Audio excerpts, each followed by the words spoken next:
Today's daf is Yevamos Daf Chav Ches Amar Aleph. This is the Gemara for Monday, Gimel Nisan. The last thing we learned was a very interesting argument to Rabbi Yechanan, and it goes as follows. There were two sisters. Reuben and Shimon married two sisters, and they both died, and now Levi has these two sisters in front of him. So according to Rav, if he gave chalitza to either one, then the other one becomes permitted again, and he can marry the other sister. I don't care which sister he married. The one who Reuben died first, and Shimon died later. It doesn't matter which one.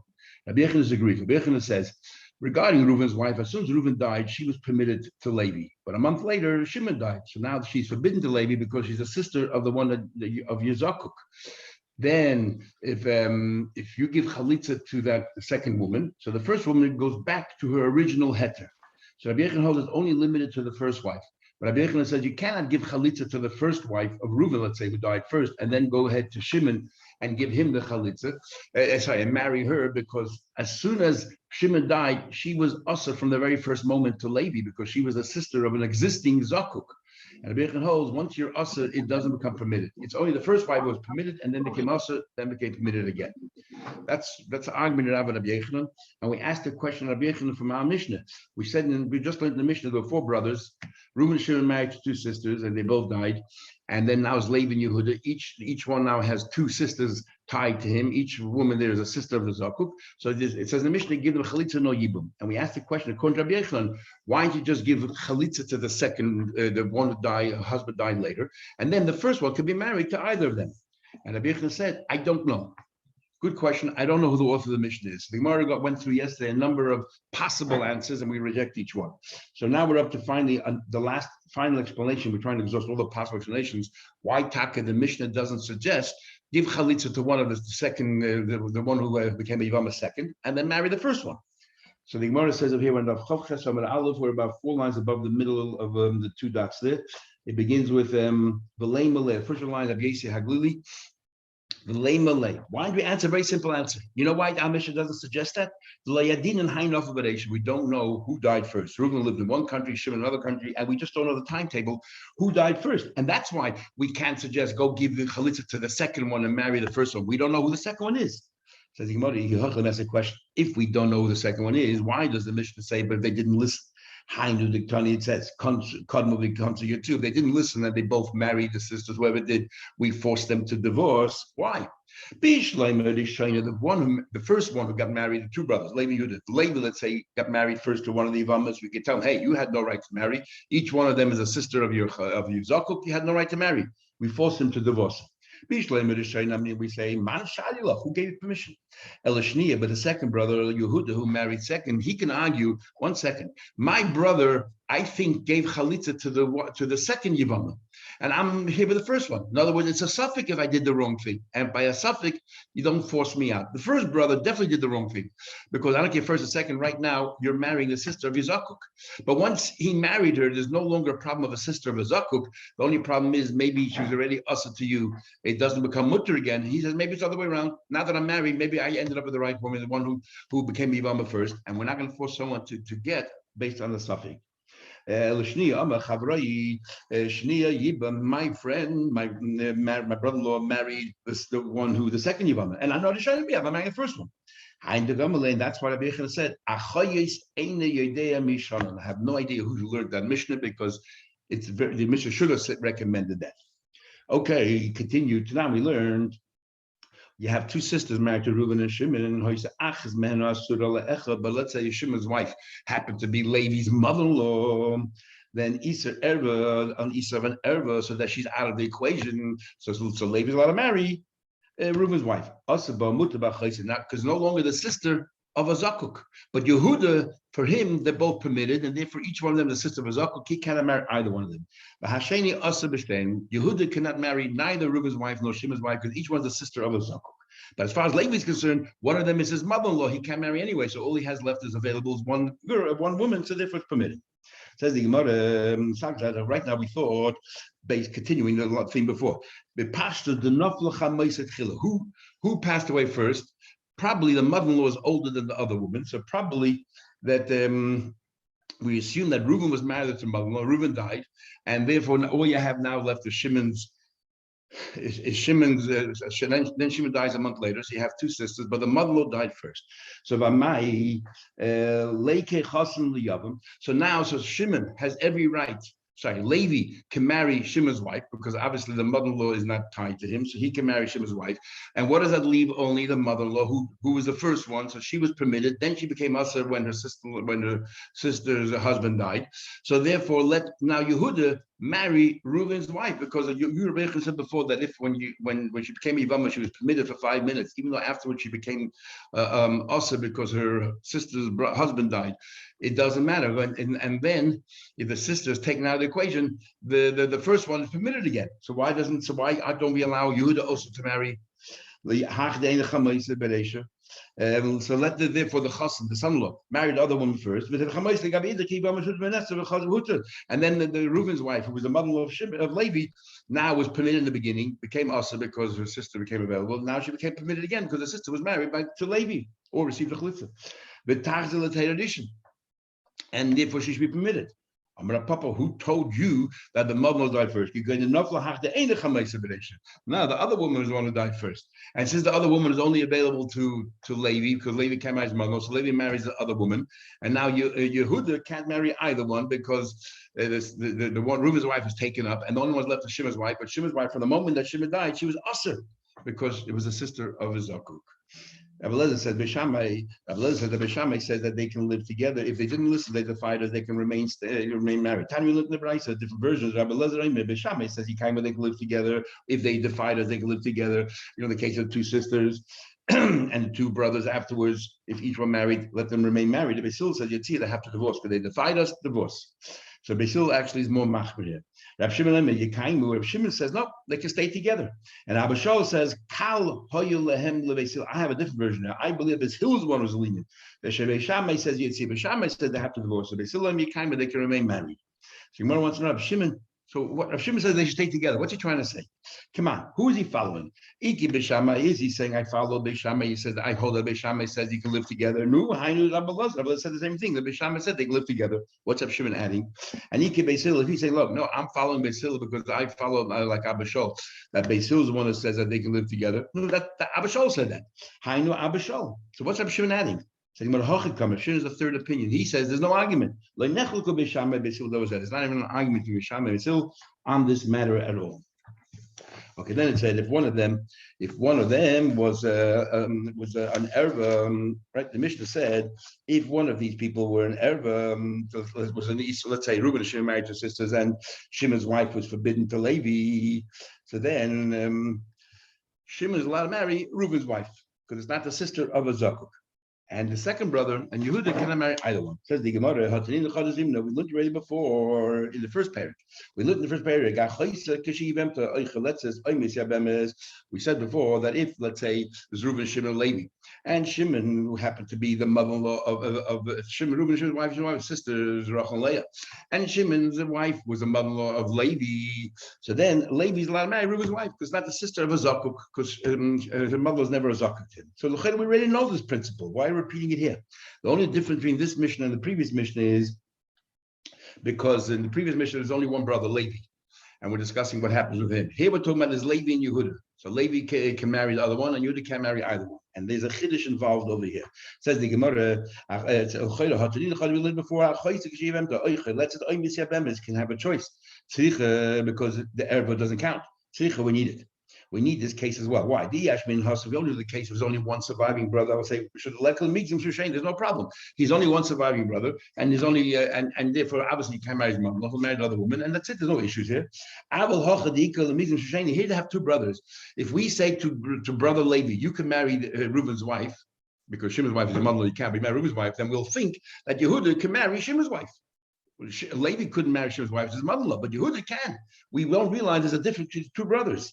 That's why we had to say this din as well. We're not going to make that decree, and it's all right. We're going to allow Levi to marry the other woman because we'll make sure that no mistakes arise.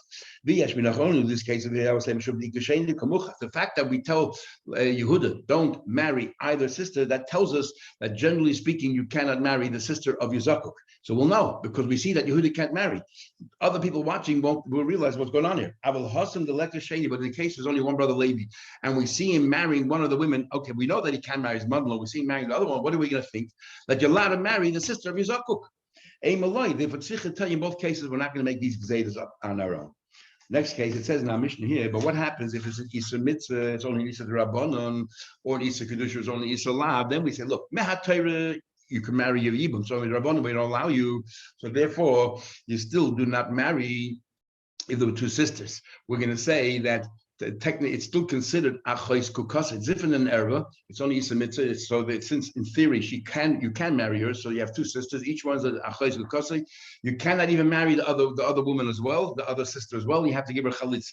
Says the Gemara, Isa Mitzvah, Hanamitanin, we learned before as well, the same thing. We learned before, Isa Mitzvah, Isa Kedusha, Chayletz, let me say, there's only one brother Levi, then he gives chalitza, doesn't marry. So we know the concept of Isa Mitzvah. That on the one hand, Mahatayt, it's your wife. You have to give her something, but Midrabban, we don't let you marry her because it's like an erba. So therefore, we said because Xera be a Shni ought to be a Rishayna, but where the second be there's no mitzvah, and so on. So we already know the concept. Why do you have to say in our mission again with two people? Says the Gemara again, Hasam over there, Isa Mitzvah Lachuda. Over there is talking about that means talking about there's only one problem.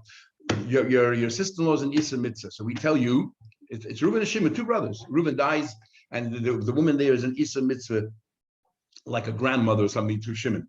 So there we say that you have to give a chalitza, you cannot marry. That's all we know there. Over here, there's Isa Mitzvah Chaysa. Here we're talking about a case with the two remaining brothers and there were two sisters. So there's an additional problem. Two sisters there, and one of them is an Isa Mitzvah. So what's the difference? I would have thought, Leikum Isa Mitzvah, Mokum Isa Ever. In this case, I would have thought, look, the whole idea that a sister of a Zakuk is forbidden is only Rabban. So let's treat the Isa Mitzvah as if she's an Ever, and at least you should be able to do the Mitzvah Yibum with the other remaining sister. Even though Isa Mitzvah is really technically in theory. You can marry her, we don't let you, we want you to give Chalitza. But as far as a sister is concerned, you have a Mitzvah Yibum, so know what? Let's treat Isa Mitzvah like an Ever, as if she's not here in the equation at all. And the remaining sister you can marry.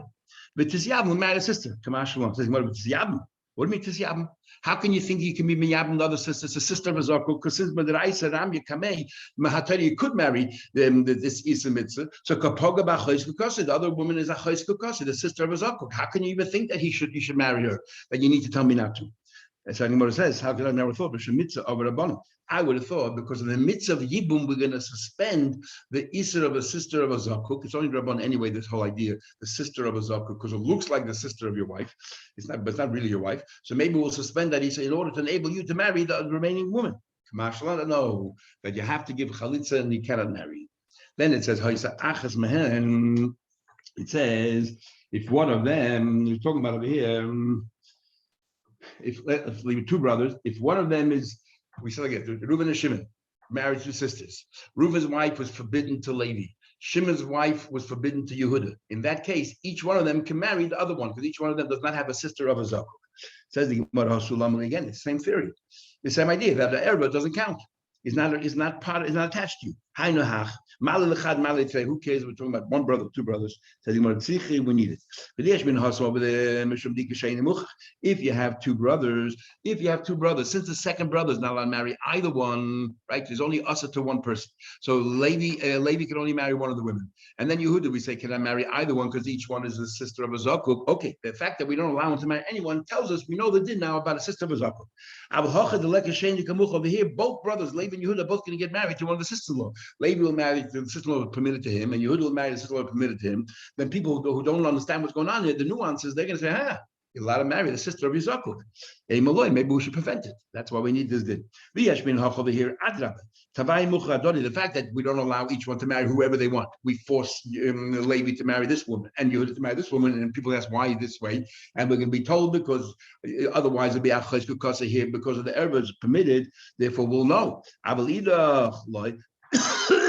But in other cases, there's nothing really to show anything. Therefore, tzricha, we need to be told.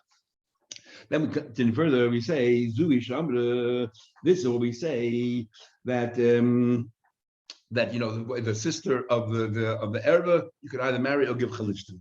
Zui, this is the case. Lamuti Mai. What are you coming to exclude? Which case can't you do this?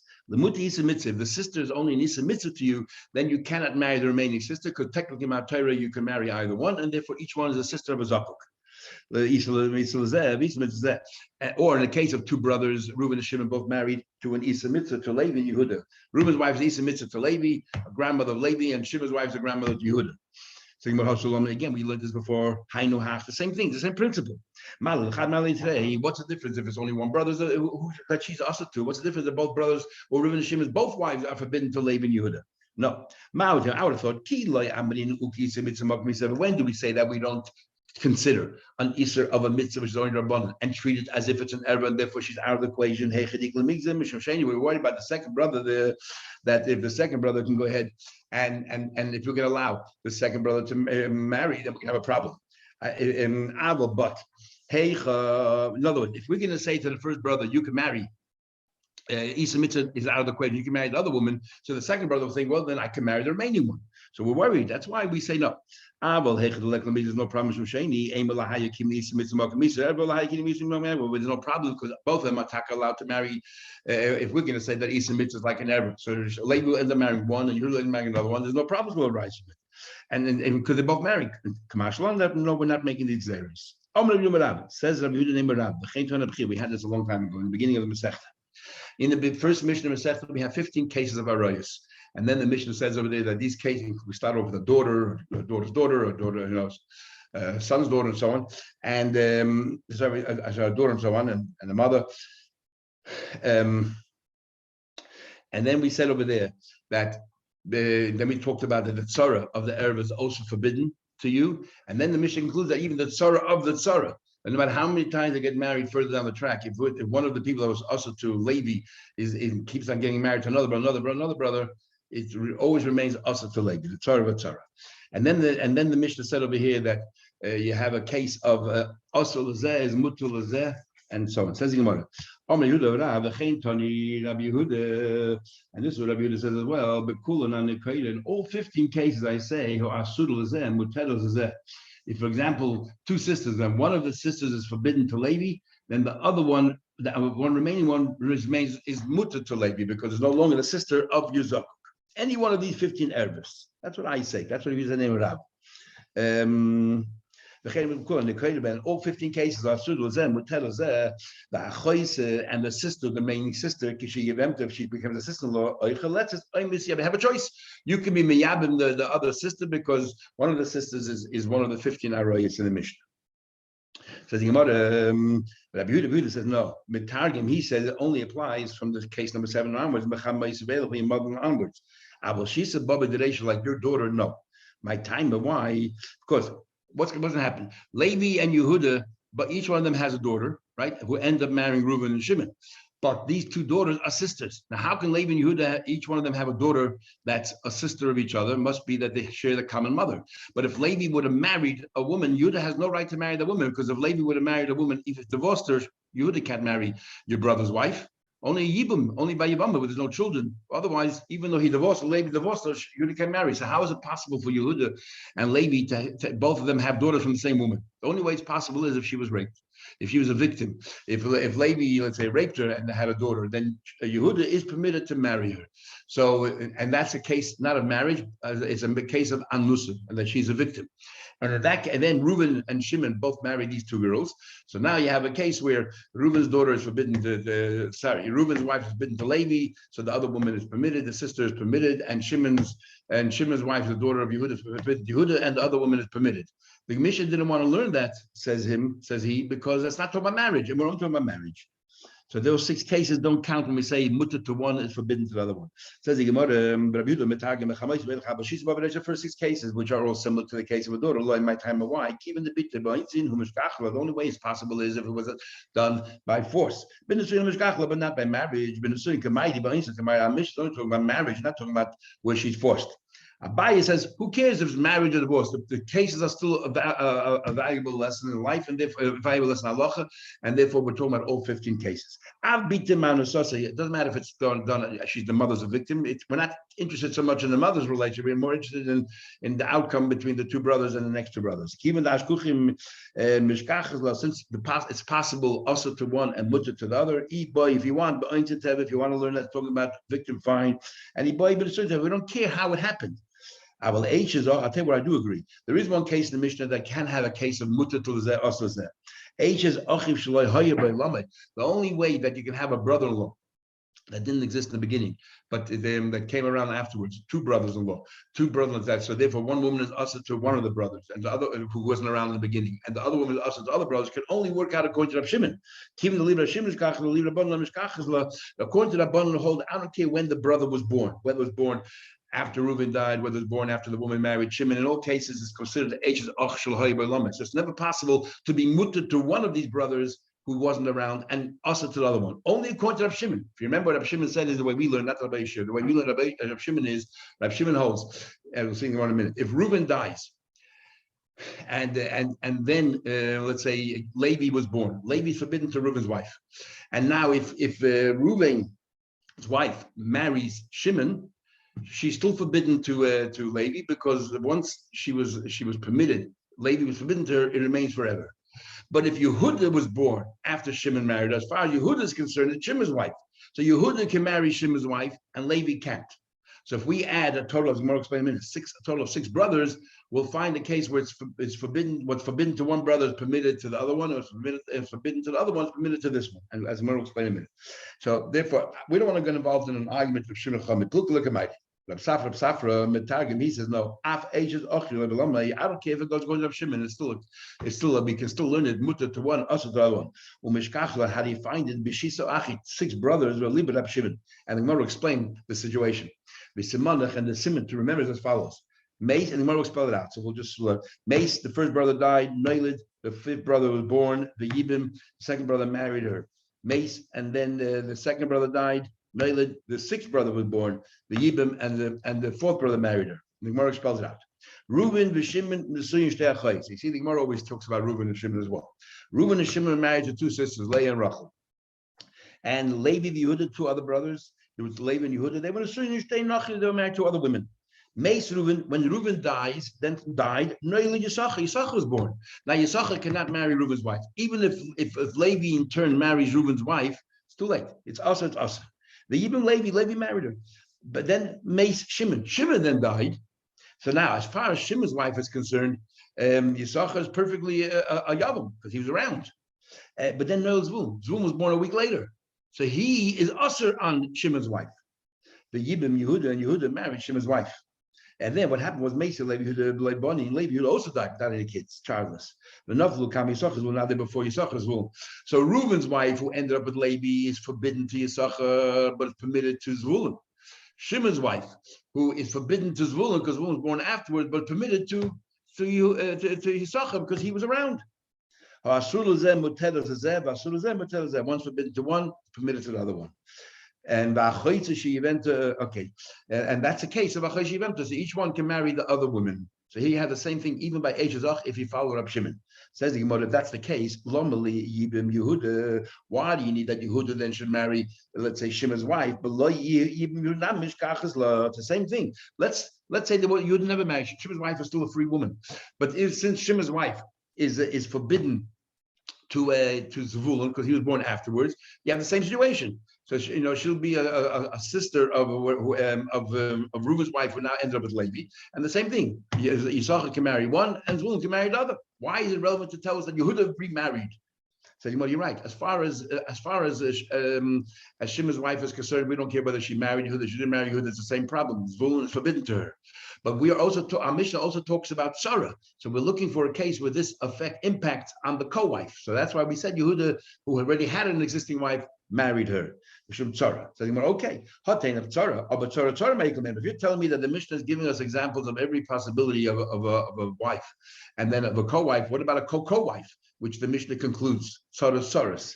The Gemara says not a problem. You're going to then God V'Asher, who were married to other women, ended up marrying Reuben's and Shimon's original wives. Then their co-wives become Asher as well. And that's how they continue. Next Mishnah. There were 3 brothers. Reuben and Shimon married to Leah and Rachel. We already had this Mishnah before, remember, or similar to this Mishnah. And Rabbi thought that we're talking about that you married all of them.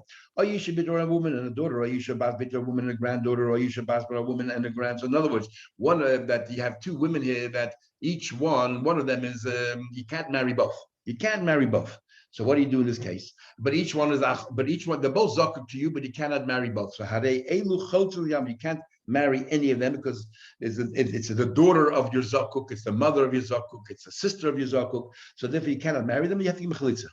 And however, Rab Shimon, we already had before, Rab Shimon says that no, that in these cases, there's no, by the sisters, there's no yibum, you don't have to do yibum at all with the other. One of them gets, they're both part. We'll soon see why. If you listen to Pasuk from Litzra, okay.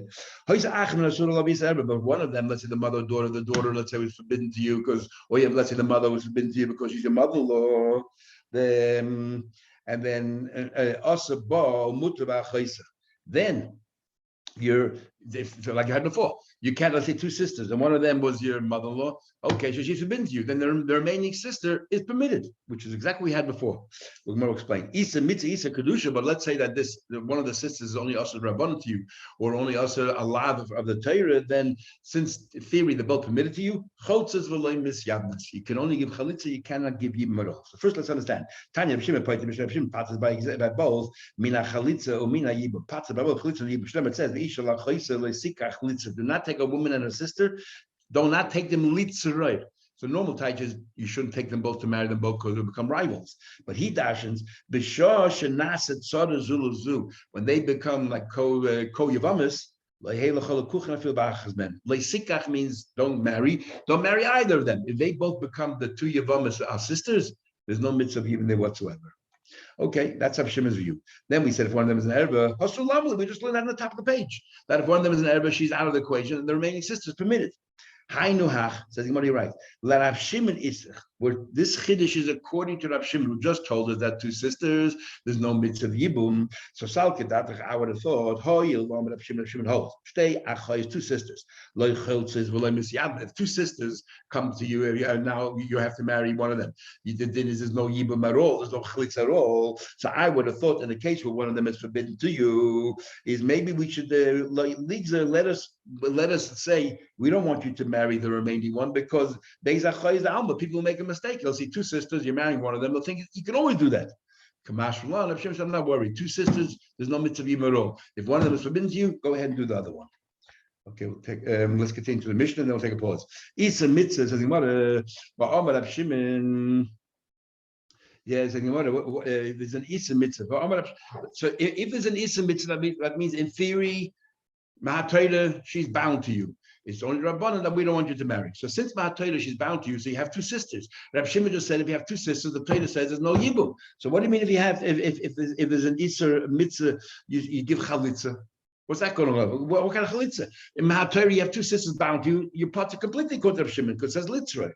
Isa mitzvah. Rav Shimon just said shtei achayis, two sisters loy chalitzas v'loy misyadmes. So Gemara says you're right. But in this case, if one of them, let's say, is your mother-in-law, one of the sisters, when the Rabbanon, we're going to force you to give a chalitza to remaining sister. We are worried that people will see that you don't give a chalitza at all to the sister. They're going to say, so maybe Isa mitzvah is generally is nothing, is not really anything, and they'll never give a chalitza. They'll never give anything. If you can exempt it completely, if somebody will see it, they'll think not because of Eichos Kuka, they'll just think that if they see that in this case that nothing happens, they'll think that an Isa mitzvah is like an erva. So let's say Reuven was married to your mother-in-law, only one woman, and then now you have Shimon. They'll think, well, there's no yibum here because, or there's nothing that has to be done by an Isa mitzvah, not your mother. If there's an Isa mitzvah, let's say your grandmother, they'll think nothing has to be done because we saw two brothers there and all that. They don't realize the problem there because Eichos Kukasai. So therefore, we're worried about Isa mitzvah generally. Talking about hot tainach ihi. Okay, I understand regarding the Isa mitzvah. I understand. Okay, you have to give a chalitza. But the sister, my ikal. Why do you have to give chalitza to the remaining sister? It's achayis kukasai and achayis kukasai. Then you don't have to. And if someone answers, the sister has bad luck. Lossa is an expression means luck. She's grabbed in, she's tagged, she's dragged along with her sister, the Isa mitzvah. Says the Gemara, but ever look as in by an ever we're not geyser. If there's an ever there, we're not geyser at all. And let's say if one of them was a mother and it's usher, and the din is you're allowed to marry the remaining sister. We don't say, oh, give a chalitz or anything else. And you don't have any chalitza. Why? What's the difference? Why we were there? Shiny ever different. The mikma gemidala incha. Everyone knows that if it's your mother and ever, everyone knows the laws that you cannot marry her, and therefore the remaining sister remains all right. But kol isla, everyone is aware. Okay, this ends today's Gemara. Take a pause. Kumna Black Gemara Daf Chav